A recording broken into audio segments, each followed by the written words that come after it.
আসসালামু আলাইকুম, welcome back to my channel. আজ আমি আপনাদের সাথে দারুণ মজার একটি ইলিশ মাছের রেসিপি শেয়ার করব।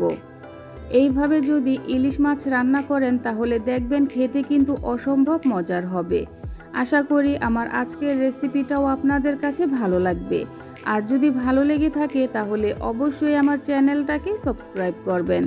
তাহলে চলুন দেখে নিই ইলিশ মাছ রান্নার পুরো প্রস্তুত প্রণালী। এর জন্য এখানে আমি 5 পিস ইলিশ মাছ নিয়েছি।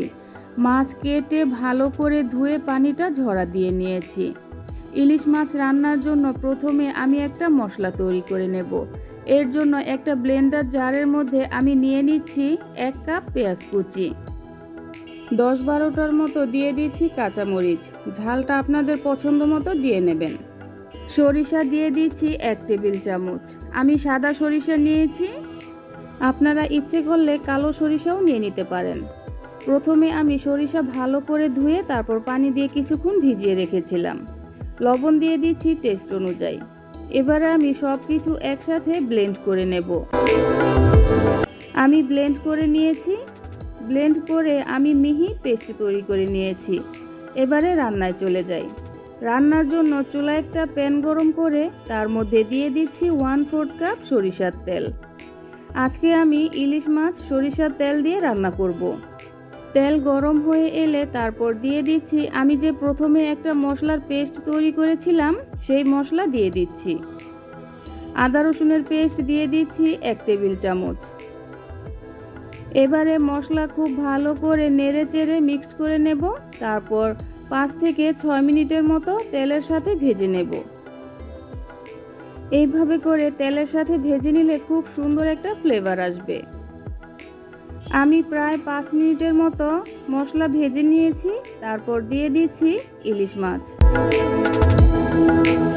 এবারে ইলিশ মাছ আমি মশলার সাথে ভালো করে মিশিয়ে নেব।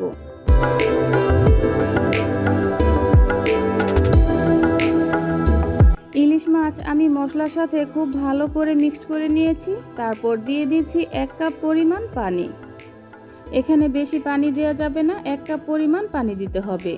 তারপর ভালো করে নেড়ে চেড়ে দেব। এবারে চুলার আঁচ মিডিয়াম টু হাইয়ের মাঝামাঝি রেখে একটা ঢাকনা দিয়ে ঢেকে আমি 5 থেকে 6 মিনিটের মতো জাল করে নেব। আর মাঝে মাঝে ঢাকনা তুলে একটু নেড়ে দিতে হবে। আমি প্রায় 5 মিনিটের মতো জাল করে নিয়েছি।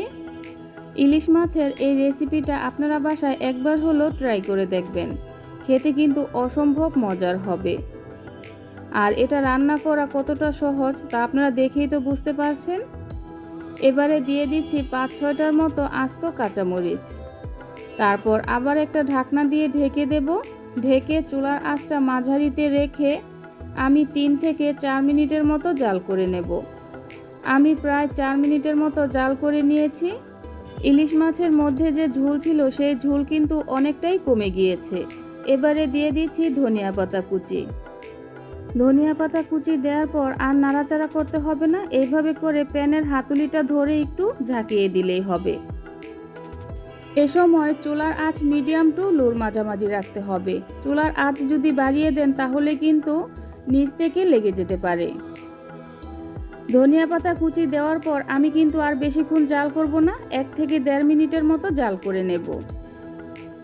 আমি প্রায় 1.5 মিনিটের মতো জাল করে নিয়েছি। ইলিশ মাছ রান্না কিন্তু পুরোপুরি হয়ে গিয়েছে। এবারে আমি চুলা থেকে নামিয়ে নেব। চুলা থেকে নামিয়ে একটা বাটিতে সার্ভ করে নেব। এই তো হয়ে গেল ইলিশ মাছের খুবই মজাদার একটি রেসিপি। ইলিশ মাছের এই রেসিপিটা আপনি যাকে রান্না করে খাওয়াবেন সে আপনার প্রশংসা করবে। আশা করি আমার আজকের রেসিপিটাও আপনাদের কাছে ভালো লেগেছে। আর যদি ভালো লেগে থাকে তাহলে অবশ্যই আমার চ্যানেলটাকে সাবস্ক্রাইব করবেন। আর বন্ধুবান্ধব আত্মীয় স্বজনদের সাথে শেয়ার করবেন। আবার আসবো নতুন কোনো রেসিপি নিয়ে। তাহলে এ পর্যন্তই। আল্লাহ হাফেজ।